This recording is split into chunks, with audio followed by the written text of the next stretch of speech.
Bom dia, irmãos. Que o amor do nosso Senhor Jesus Cristo esteja com todos, amém?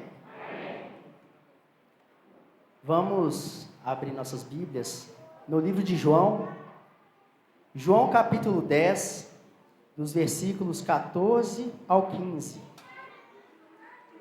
Livro de João, capítulo 10, versículo 14 e 15.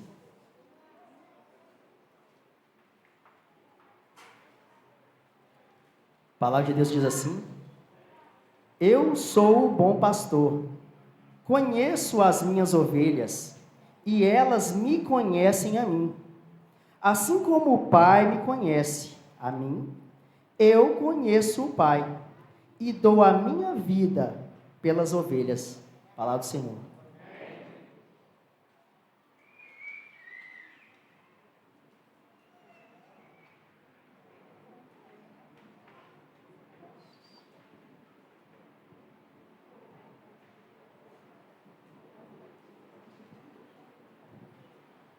Bom dia a todos. Já faz um bom tempo que eu não falo isso, mas aqui é o melhor lugar que você poderia estar em toda a sua vida. Esse é o lugar. Juntos, falando da palavra de Deus, adorando a Deus. Aqui é um pedacinho do céu que nós já estamos comungando, que nós já estamos vivendo. É um pedacinho do céu. Então foi a sua melhor escolha hoje pela manhã. Independente com a roupa que você veio, independente com como você veio, de carona, a pé, de ônibus, com seu próprio carro, mas aqui é o melhor lugar que você poderia estar. Não é mesmo? Hoje nós vamos falar um pouquinho sobre Jesus, o nosso bom pastor.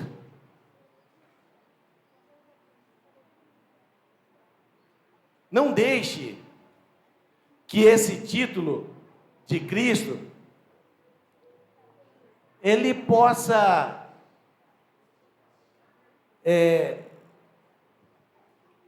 te dar alguma ideia diferente do que nós vamos tentar passar hoje pela manhã. Esse título tem feito aquecer os nossos corações, a alma dos homens ao longo dos séculos. Jesus como o bom pastor. E nós não devemos deixar que essa familiaridade desse termo diminuir a grande doçura, o valor que esse título encerra. Jesus, o bom pastor.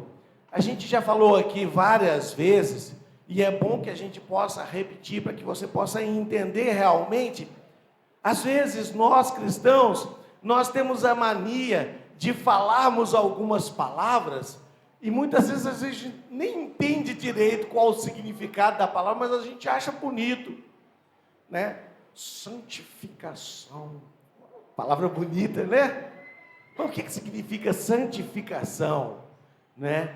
Esse título de Jesus, do bom pastor, nós ouvimos tantas vezes na palavra de Deus. Nós lemos lá no Salmos 23, em Ezequiel 34, e aí no capítulo 10 do Evangelho de João, falando sobre o pastor, né? E às vezes nós acostumamos com esse título.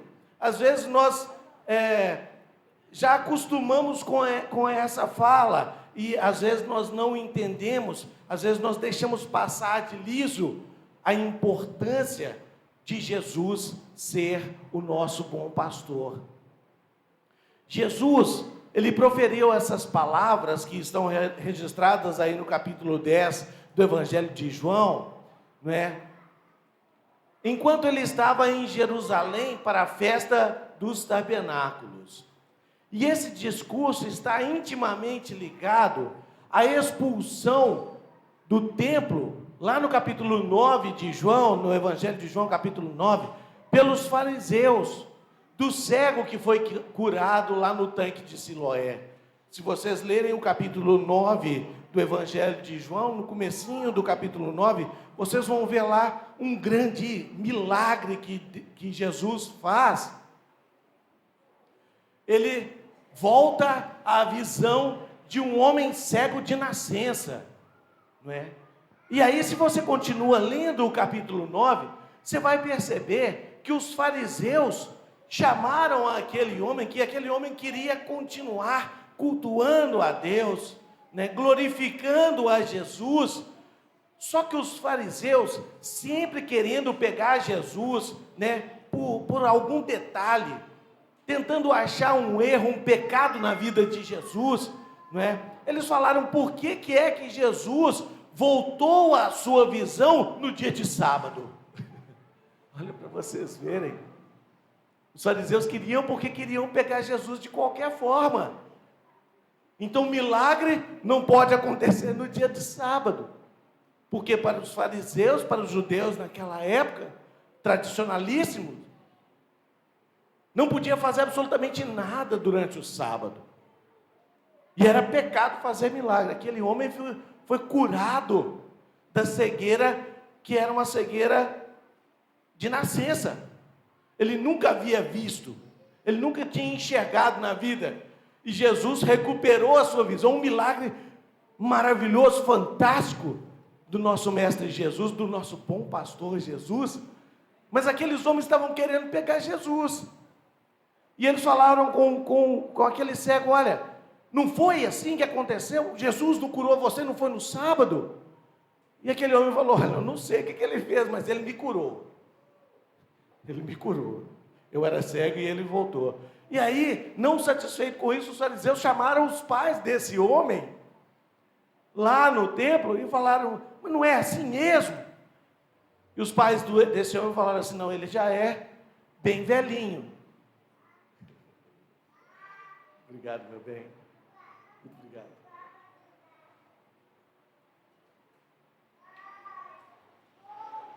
Ele já é bem grandinho e ele responde por tudo que ele fala. Então pergunta para ele. Pergunta para ele. E eles queriam que esse homem respondesse que Jesus tinha curado no sábado, para que pudessem pegar Jesus de alguma forma, né? Os fariseus queriam pegar Jesus de alguma forma.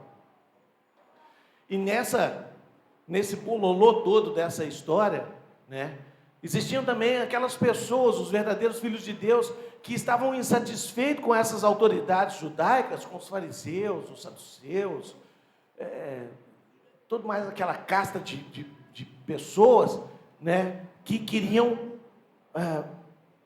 fazer com que Jesus não continuasse com a sua escalada, né, com a sua missão. Não queriam que Jesus continuasse fazendo milagres, pregando a palavra de Deus, né, para aquelas pessoas. Mas muitas pessoas estavam insatisfeitas com essa pessoa. Então esse é o contexto desse que começa o capítulo 10. E lá no comecinho do capítulo 10, a palavra de Deus diz assim: em verdade vos digo, o que não entra pela porta no aprisco das ovelhas, mas sobe por outra parte, esse é ladrão e salteador. Aquele, porém, que entra pela porta, esse é o pastor das ovelhas. Olha que interessante, nesse capítulo que nós vamos falar de Jesus como o bom pastor, não é? Jesus está falando, aquele que não entra pela porta no aprisco das ovelhas. Eu não sei você, mas algum tempo atrás é que eu consegui descobrir isso, não é? O aprisco é também chamado de redil ou curral, né? Antigamente eu tinha a impressão que o aprisco era alguma coisa parecido com um despenhadeiro, um barranco, que as ovelhas estavam ali naquele local e o pastor vai lá recuperar aquelas ovelhas. Mas não, o aprisco é um curral, significa curral. Jesus frequentemente utilizava dos elementos presentes na vida cotidiana dos seus ouvintes. Na Judéia e Samaria, as ovelhas são às vezes a parte mais considerável do gado. Naquela época, as ovelhas, não é, quem tinha ovelha, quem era pastor de ovelhas, eles tinham algo muito importante para a vida cotidiana daquelas pessoas. E Jesus, ele fazia isso muito bem. Ele pegava as coisas simples, naturais, cotidianas, corriqueiras da vida daquelas pessoas e ele traduzia, ele conseguia dar lições através dessas coisas que as pessoas utilizavam. A vida pastoril na Judéia e Samaria. Os rebanhos que eram compostos em sua maioria de cabras e ovelhas, eu até coloquei ali uma foto para que a gente possa identificar ovelha e a cabra, não é? Porque às vezes a gente pode pensar que cabra e ovelha é a mesma coisa, não é não. Vocês estão vendo que é bem diferente, né? Aqui está a ovelha, ela não tem chifre, por exemplo, e aqui tem a cabra, que ela já tem chifre, e elas são bem diferentes, né? Mas dependiam muito de água em abundância, para que eles pudessem cuidar dos rebanhos de ovelhas e de cabras. Porém, com a escassez em diversos locais na Judéia, vários pastores, eles formavam uma espécie de sociedade, era quase que uma cooperativa, construindo um redil comum, ou um curral que era comum entre várias ovelhas. Construídos no campo com palha ou madeira, os redis eram frequentemente cercados por uma muralha de pedra, e sobre esse muro colocavam feixes de espinhos apoiados em pedras maiores. Ficava um guardião velando toda a noite para defender o aprisco das feras e dos ladrões. Caso algum ladrão ou animal feroz subisse no muro, né, querendo pegar as ovelhas lá, a pedra cairia e acordaria o pastor em vigília. Eu coloquei aí no nosso telão também um desenho para que vocês possam entender um pouquinho que isso aqui é o curral, é o aprisco, é o redil. As ovelhas ficavam lá dentro, né? E era comum que essas ovelhas pertencessem a vários pastores. Não só em um pastor, mas eles faziam como uma sociedade, uma cooperativa, né? E eles utilizavam o mesmo local para que pudessem cuidar das ovelhas. E essa pessoa aqui é muito importante. Essa pessoa aqui é um dos pastores que ficavam lá tomando conta das ovelhas. A porta do aprisco, ou a porta do curral. Durante o dia, os pastores separavam os rebanhos, conduzindo-os aos diversos pastos. Então, o pastor passava lá no curral, pegava as suas ovelhas e levava para o pasto. À tarde, todos os animais eram reunidos no redil. O pastor que ficava à entrada do curral era chamado de porta. Olha que interessante. Então, esse camarada aqui, ó, que está sentado aqui à porta do curral, ele era conhecido como a porta. João capítulo 10, versículo 7, a palavra de Deus diz assim: Jesus, pois lhes afirmou de novo, em verdade vos digo, eu sou a porta das ovelhas. Então, quando às vezes a gente está lendo a palavra de Deus, e se a gente não entende o contexto, se a gente não vai lá na história e percebe o que é que está acontecendo, a gente vai pensar que Jesus é uma porta mesmo, não é? Uma porta que a gente vai abrir.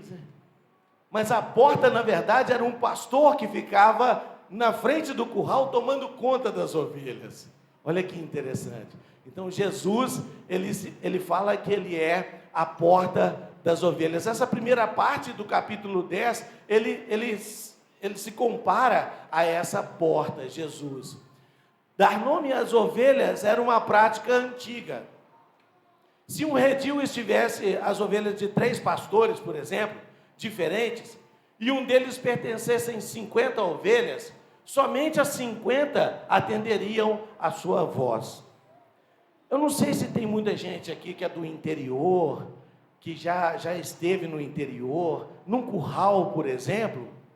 Eu não sei se vocês já perceberam, existem alguns lugares que os donos de gado, por exemplo, chamam o gado quando eles vão colocar capim lá para que eles possam comer sal. Vocês já viram isso? Eu tinha um tio, TGI, e ele tinha algumas vaquinhas lá no sítio que ele tinha. E ele chamava pelo nome, e as vaquinhas atendiam ele. Eu ficava achando um barato aquilo. Você, Mimosa. Ela podia estar longe. Mimosa, Malhada. Vem cá, Malhada, Malhada, Malhada, Malhada. E ele ficava repetindo, e daqui a pouco a vaquinha aparecia. E ela sabia que já tinha lá no coxo dela alimento para que ela pudesse comer. E era isso que acontecia com aqueles pastores lá também. Eles chamavam, as ovelhas conheciam, atendiam a sua voz. Então, se tinham várias ovelhas ali de pastores diferentes, quando o pastor chamava pelo nome das ovelhas, né, elas atendiam e seguiam ao seu pastor.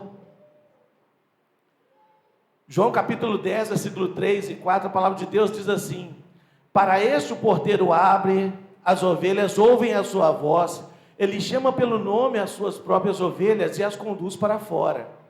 Depois de fazer sair todas as que lhe pertencem, vai adiante delas e elas o seguem porque lhe reconhecem a voz. Aqui o Senhor diz que o discípulo é como ovelha. Nós somos comparados a ovelhas. Mas é comum também nós compararmos uma pessoa conforme a natureza, a sua natureza, não é? A um animal. Então, se uma pessoa é corajosa, a gente compara ele a um leão. Esse cara é corajoso.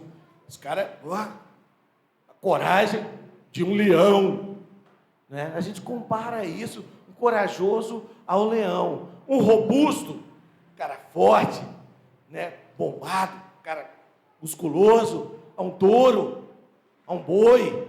A gente compara isso, a natureza da pessoa, a um animal. A um tolo, pessoa que né? A gente fala que ele é o quê? Um burro. Pode você ver. As pessoas já, o cara falou alguma ignorância, alguma tolice, você ser um burro. Não sei por que o burro tem essa fama, né? Mas acaba que a gente vai chamando a pessoa um tolo de burro. Jesus, lá em Lucas capítulo 13, versículo 32, chamou Herodes de raposa. Olha que interessante, o próprio Jesus, ele colocou um animal, né, chamou de um animal a natureza de Herodes. E ele falou que Herodes era uma raposa. E lá em Salmos capítulo 140, versículo 3, um homem perverso, ele é comparado a uma língua de serpente. Olha que interessante. Então, é comum nós compararmos uma pessoa, inclusive na palavra de Deus a gente acha isso, né? Uma pessoa conforme a um animal. Nesse texto que nós lemos, é traçado 3 categorias de pessoas que estão envolvidas com as ovelhas. A primeira categoria de pessoa é o ladrão. Ladrão e salteador é um falso mestre. E nós temos que tomar cuidado com pessoas assim. O ladrão é aquele que furta com astúcia, que surpreende e assalta. Ele não está ali interessado nas ovelhas. Ele está querendo angariar alguma coisa para ele mesmo. Ele está querendo adquirir de um outro pastor, a ovelha não é dele. E ele está ali, ele está querendo tirar alguma coisa. No capítulo 10, né, que nós lemos, no versículo 10, a parte A do versículo, a palavra de Deus diz assim: o ladrão vem somente para roubar, matar e destruir. Essa é uma categoria de pessoas que a gente vê nesse texto. A segunda categoria de pessoa é o mercenário, que é um falso mestre também. Só que ele apacenta as ovelhas só pelo amor ao dinheiro. Ou seja, ele cuida dos seus próprios interesses. Ele não está ali pensando nas ovelhas. Ele não está interessado nas ovelhas. Ele está ali porque ele quer ganhar alguma coisa. E se em algum momento falta o dinheiro, ele abandona as ovelhas, elas não são suas, E quando chega o lobo ou alguma outra fera, ele vai embora, ele foge. Ele não quer saber. Ele não está tomando conta realmente daquelas ovelhas, porque ele possui aquelas ovelhas. Ele é um mercenário. Ele está ali só por conta do dinheiro. E quantas vezes nós ouvimos e vemos pessoas que estão envolvidas, hoje pela manhã, na nossa Instituto de Transformação de Vida, nós falamos que o trabalho que nós fazemos aqui nessa congregação, na Igreja do Senhor Jesus, é voluntário. Nós não percebemos fundo, não adquirimos fundo em momento algum nas nossas vidas, não é? Glória a Deus por isso. E o trabalho é sempre muito bem feito. Então não existe nenhum mercenário aqui nessa congregação, porque a gente não pensa no dinheiro. A gente não fica pensando no dinheiro. Os pastores aqui não pensam no dinheiro. Os pastores aqui pensam que eles precisam cuidar das suas ovelhas. E a terceira categoria de pessoa é o bom pastor. E ele veio para que tenhamos vida e que tenhamos vida em abundância. As 4 marcas de um bom pastor. O bom pastor, ele primeiro dá a vida pelas ovelhas. Se você ler lá os versículos 11, 15, versículo 17 desse capítulo 10, você vai perceber que o pastor, que ele não é um ladrão, que ele não veio para roubar, matar e destruir, ele não é um mercenário, ele é um bom pastor. Ele veio para dar a sua vida pelas próprias ovelhas. Jesus fez isso. Ele deu a sua vida em prol dos seus discípulos, das suas ovelhas. Inclusive, no versículo 16, fala até de pessoas que ele nem conheceu. Somos nós. Nós atendemos o chamado de Jesus pela fé. Não é? Nós estamos estudando fé e esperança. Pela fé, nós acreditamos e confiamos que a palavra de Deus é verdadeira e ela não mente. Não é? E Jesus morreu no meu lugar e no seu lugar. Foi isso que nós acabamos de fazer aqui na ceia do Senhor, quando nós tomamos o suco e comemos do pão. Então, ele dá a vida pelas ovelhas. O bom pastor também conhece as suas ovelhas e as chama pelos seus nomes. Jesus nos conhece, irmãos. Ele conhece muito bem. Não adianta você tentar ter uma vida diferente daquela que você tem no nosso meio. Muitas vezes eu acho que isso já aconteceu comigo, e eu não sei se já aconteceu com você, ou se acontece até hoje. Às vezes a gente vem pela igreja com aquela auréola de santinho, né? E a gente fica santo aqui na igreja. Bonitinho. Aqui está tudo muito bem. Saiu daquela porta, virou o inferno. Vai procurar saber como é que é a vida desse camarada lá na casa dele. Procura saber. Tinha um ministro na igreja, lá em Carlos Prates, e ele, para que ele se tornasse ministro em uma denominação, e ele nos contou isso, eles foram até na casa dele e conversaram com a família dele, com a esposa, com os filhos, os pastores daquela denominação, sem a presença deles, sem eles saber que eles iriam lá. Eles foram lá na casa dele e falaram assim: como é que é o irmão Andrade? E ele está na glória já. Como é que é o Andrade aqui na casa? O que ele faz? Como que é a vida no cotidiano? Será que nós teríamos boas notícias se alguém chegasse na nossa casa e perguntasse assim: como é que é o Carlos Henrique lá na casa dele?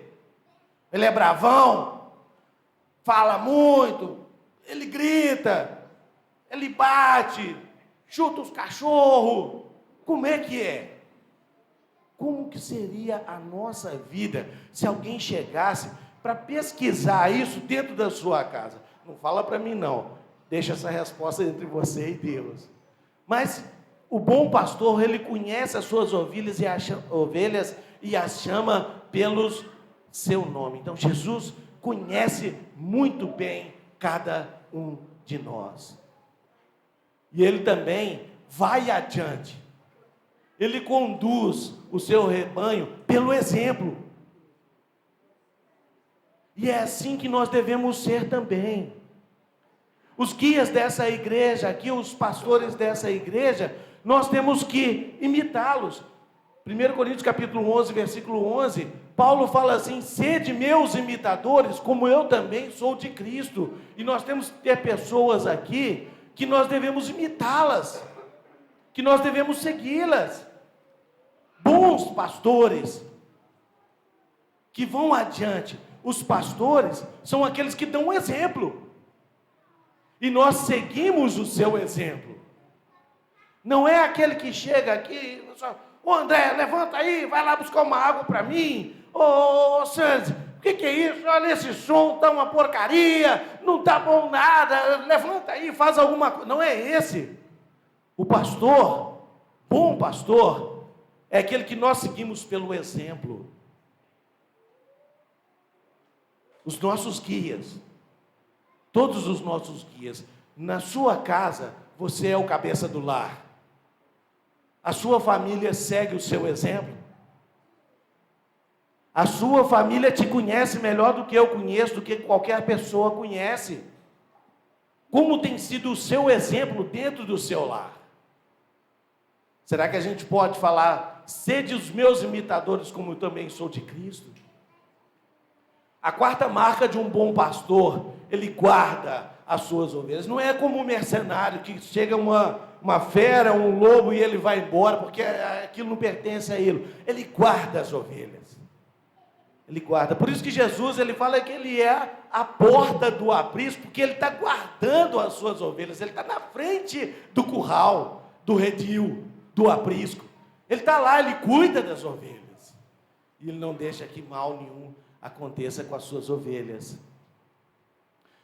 O bom pastor conhece as suas ovelhas.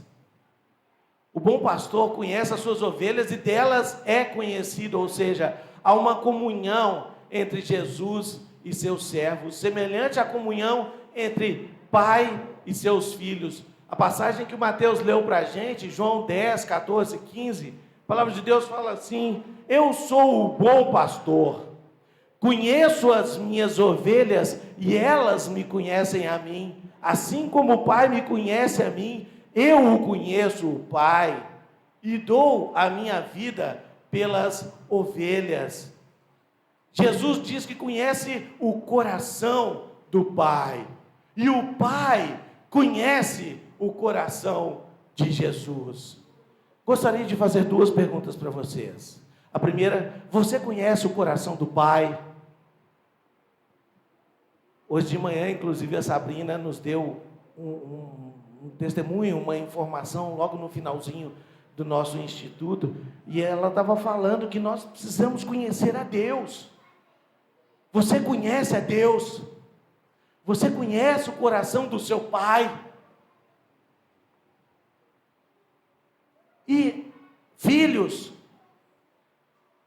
eu quero falar para vocês agora, vocês conhecem o coração do seu Pai? Vocês sabem o quanto Ele está lutando para que você esteja na igreja? Você sabe o quanto Ele está lutando para que você seja uma boa pessoa? Para que Ele possa mostrar o seu exemplo para você? Você sabe como o seu Pai pensa? Como é que Deus pensa? Filhos, como o seu Pai pensa? Você já parou para conversar com Ele? E saber um pouco mais dessas lutas, dessas dificuldades que Ele está desbravando por essa vida? Eu queria fazer uma leitura para os jovens agora. E ela se encontra em 1 Timóteo, no capítulo 4, no versículo 12. E eu quero falar isso para os jovens, para a juventude da igreja. 1 Timóteo, capítulo 4, versículo 12. Ninguém despreze a tua mocidade. Pelo contrário, torna-te padrão dos fiéis na palavra, no procedimento, no amor, na fé e na pureza. Jovens, não desprezem a sua mocidade. Daqui a algum tempo vocês não vão ser mais jovens. Vocês vão confeccionar famílias. Vocês vão se casar. Vocês vão ter filhos. Mas agora, não despreze a sua mocidade. A palavra de Deus diz, isso é Paulo falando para Timóteo, mas ele está falando para nós hoje de manhã. Torna-te padrão dos fiéis. Irmãos, às vezes a gente vê algumas coisas nas redes sociais que é de cair o queixo. Nós estamos vendo que a mocidade está desprezando a sua mocidade, que não estão sendo padrão para os fiéis. A palavra de Deus diz aqui que nós devemos tornar padrão na pureza. E olha, isso é uma palavra que muitas vezes está muito longe do nosso vocabulário, porque como se vestem, como se portam, como se falam, está muito distante de se tornar um padrão na pureza. Jovem, não despreze a sua mocidade. Você não precisa de estar aqui para se mostrar para a igreja, achando que, olha, está lá no domingo, está ótimo, está excelente, não precisa de fazer mais nada, mas e segunda, terça, quarta, quinta, sexta, sábado, como que é o seu procedimento? Você conhece o coração do seu pai? Você sabe como o seu pai pensa? Jovens, não desprezem a sua mocidade. Essa igreja precisa de pessoas aqui, daqui a alguns anos, para levarem o trabalho, e essas pessoas são vocês, são os jovens. E esses jovens, agora, precisam se tornar padrão para os fiéis. Deus, nosso Pai, sempre esteve ao nosso alcance. Ele sempre é transparente e sincero com você. E Ele tem se esforçado para você tornar conhecido, primeiro de nós e depois pelo mundo. Ele quer que você conheça a Ele. Primeiro você, e depois Ele quer se tornar conhecido para todo mundo. Ele se revela a nós através da palavra de Deus, através das Escrituras. E Ele faz questão que nós saibamos como Ele pensa em cada situação e qual caminho que nós devemos trilhar. Nós precisamos saber o que Deus quer de cada um de nós. Jesus fazia tudo conforme a vontade do seu Pai, porque Jesus e o seu Pai, Deus, eles eram íntimos. Deus quer ser seu amigo íntimo. Ele quer ser seu amigo pessoal. Nós precisamos ter intimidade com Deus. Nós precisamos conhecer a mente de Deus através da palavra de Deus. Nós precisamos saber o que Deus quer de nós, através da convivência, através da vivência com a sua igreja, através da palavra de Deus. Ele quer ser o seu amigo íntimo. Mas olha o que diz João, capítulo 15, versículo 14, nós vamos terminar a nossa mensagem hoje aqui com essa palavra. Vós sois meus amigos, se fazeis o que eu vos mando. Se nós queremos ter Jesus como o nosso bom pastor, se nós queremos ter o conhecimento do Pai, Se nós queremos ser amigos íntimos com Ele, nós precisamos fazer o que Jesus nos manda fazer.